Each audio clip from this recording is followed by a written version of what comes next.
폐한테 제일 중요한 건 뭐냐? 기운을 아래로 차분하게 내리는 게 중요해요.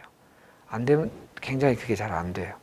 그래서 내 안에 있는 슬픔, 외로움, 이게 근본 원인이었을 가능성이 많습니다. 심신의학적으로는. 원장님 안녕하세요. 치료하신 분 중 폐암 4기 환자가 자연치유로 좋아진 케이스가 있는지요? 생존율이 아주 낮다는데 희망을 가지고 싶어요. 폐암은 다른 암이랑 조금 다르게 치료를 해야 하나요? 일단 폐암 4기 환자가 자연치유로 좋아진 케이스, 우리 여기 이 앞번에 안 들으셨나요? 예. 한 1시간 반 정도 얘기를 해 주셨는데, 그 마음의 갈등과 막 두려움, 불안 충분히 많이 공감되실 거예요. 그리고 그거를 어떻게 이렇게 건너오시고 잘 이렇게 뭐랄까 다스려 가면서 자기 안에 현자와 내 안에 의사의 힘을 빌어서 하셨는지 정말 감동적으로 들으실 수 있을 것 같습니다. 일단 그렇게 얘기를 해보고 싶고요. 폐암은 다른 암이랑 좀 다르게 치료를 해야 하나요? 이런 것 같습니다. 모든 암이 공통적인 뭐는 있어요. 공통적인 거는 폐암이든 담도암이든 간암이든 유방암이든 뭐 난소암이든 얘가 빠르게 분열, 증식하는 미숙한 세포. 근데 제가 이 앞번에 얘기도 했지만 여기에 영원이라고 해요. 영원이라는 말 참 좋은 말인데 암 환자에게는 참 좀 또 반대의 느낌도 있어요. 지금 아까 영원히 이렇게 안 죽고 이렇게 할 수 있는 게 뭔 세포의 특징이 이렇다고 그랬죠? 단세포. 그래서 암세포는 단세포의 특징을 가지고 있습니다. 단세포들이 빠르게 분열 증식하잖아요. 우리 장내 미생물도 한 마리가 하룻밤 사이 1억 마리도 됩니다. 조건만 만들어주면. 근데 고등 생명체가 하루 사이에 1억 명의 자손을 만들기는 어렵잖아요. 원래 다세포 생명체는 그렇게 숫자를 빨리 늘리는 게 순리가 아니고요. 맞는 방법이 아닌데 이렇게 돼요. 이게 이 암세포는 원래 뇌세포였던 게 희한하게 이렇게 뒤로 돌아간 거예요. 단세포 특징으로. 근데 돌아갔다는 말은 뭔 말이냐면 우리가 처음엔 단세포였다는 뜻이에요. 기억 안 나신가요? 엄마 뱃속에서 내가 한 개였을 때 수정란 기억 안 나시죠? 저도 안 나는데요. 하나였다, 둘이었다, 네 개였다, 여덟이었다 이렇게 막 숫자를 그때는 빨리 늘렸어요. 10달 동안에 한 개였던 게 22조개, 10달 동안에 22조배만큼 빨리 늘렸어요. 그때가 단세포적 특징을 좀 가질 때예요. 그 다음에 점점 다세포적 특징을 가져서 우리가 이렇게 이제 성인이 된 건데, 이 성체세포가 무슨 이유인가 이렇게 배아를 아까 R이었을 때 상태, 수정란, 이렇게 역분화. 분화라는 말은 좀 더 분업화한다, 또는 전문화한다, 또는 천직을 갖는다, 각자의 소명을 찾는다, 이런 표현을 할 수 있어요. 나는 폐만 할래, 너는 간 해, 그래가지고 서로 돕고 이렇게 전체를 이루자. 이게 이제 건강한 세포, 성인 세포인데, 배아 상태는 천직이 없어요. 그래서 암세포를 뭐라고 표현하냐면 no job, no home. no home이 뭡니까? 이게 노숙자, 그리고 백수, 노숙자 백수 같은 특징이 있어요. 단세포는 그래요. 왜냐하면 홀로 되니까 언제든지 어디로 가서 잘 수도 있고, 오늘은 여기서 길에서 잘 수도 있고, 오늘은 어디서 잘 수도 있고, 뭔가 정해진 직업도 없고, 이렇게 미숙한 그런 세포의 특징으로 돌아간 거거든요.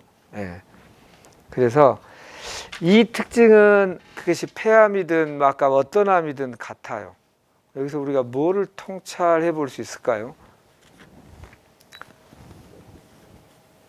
일단 왜 단세포 특징으로 갔을까? 우리는 자꾸 왜 하고 이렇게 근본 원인을 찾아야 되니까, 원래 다세포 생명체였고 천직과 소명이 있다가 왜 단세포로 갔을까?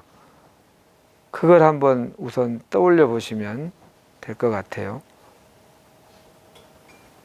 그거 한번 생각할 기회를 드릴게요. 한번 또 다음 또 듣기로 하고, 그게 일반론적으로 같고, 그 다음에 폐암에 좀 독특함이 있다면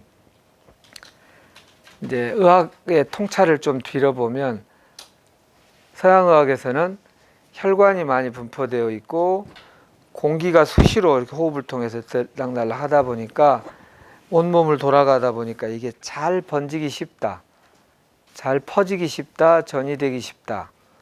그래서 뭐 뼈로 전이되고 뇌로 전이되는 거가 좀 일반적으로 좀 더 많긴 하지만 어쨌든 간으로도 전이되고 하면 전이되는 경우가 많다. 그렇게 서양의학에서는 얘기를 하고요. 동양의학, 한의학에서는 폐는 좀 은유적 표현이 저는 흥미로워요. 이렇게 나무 하나를 보지만 숲 전체를 보는 거니까 폐는 인체의 지붕이다 이렇게 표현해요.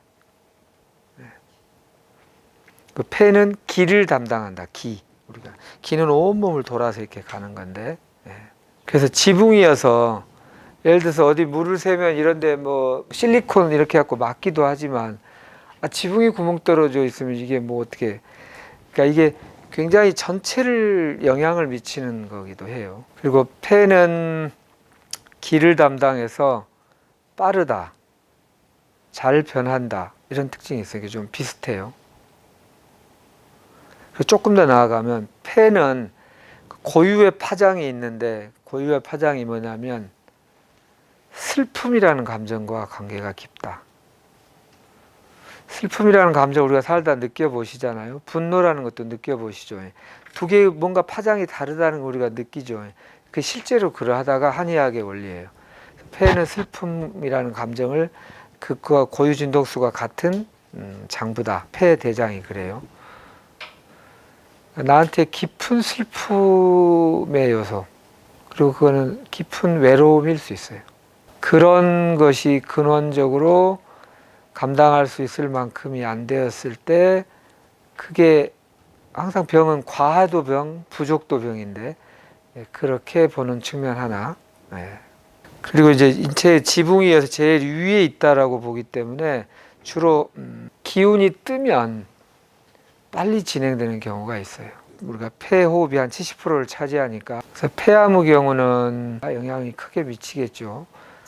호흡 수련은 모든 암환에게 필요하지만 더더욱 빠르게 작동한다는 뜻이 있어요. 호흡이 뜨면 폐암의 경우 참 어렵죠. 증상이기도 하고 그거를 계속 촉발하는 원인이기도 합니다. 그래서 폐는 발 뒤꿈치까지 기운을, 에너지를 잘 보내주는 작용이라고 해요. 그래서 제가 진맥을 해보고 폐경락이 약할 때 이런 질문을 합니다. 들어보신 분도 계실 거예요. 혹시 발 뒤꿈치가 좀 갈라지거나 몹시 건조해서 막 양말 신으면 이런 게 혹시 있나요? 오, 어떻게 알았어요? 이런 경우가 한 10번이면 8번 이상 잘 맞는 경우가 있는데요. 폐가 약하면 폐는 이렇게 아래로 쭉 차분하게 내려주는 기능을 해요. 그걸 숙강이라고 그러는데, 숙강.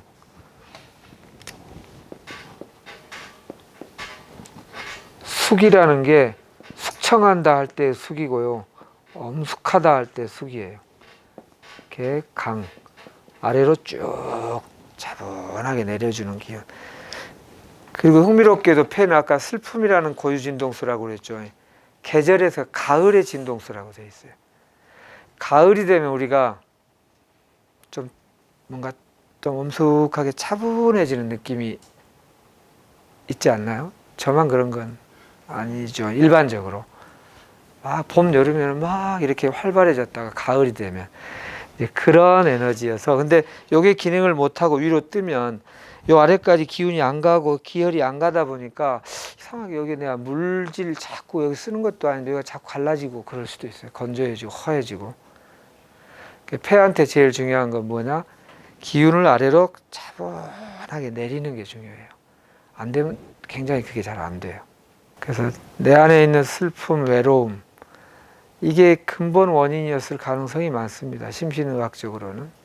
그 부분을 치료할 때 근본 치유가 될 거예요. 이 치료라는 뜻은 그런 나를 내면 아이로 외로워하는 나를 충분히 공감해주고 애도해주고, 그래서 그게 충분히 풀려서 아쉬움이 없어질 때, 그때 이제 완치가 되지 않을까 생각합니다. 폐의 좀 또 강론적 특징을 짧게 얘기를 했어요. 예.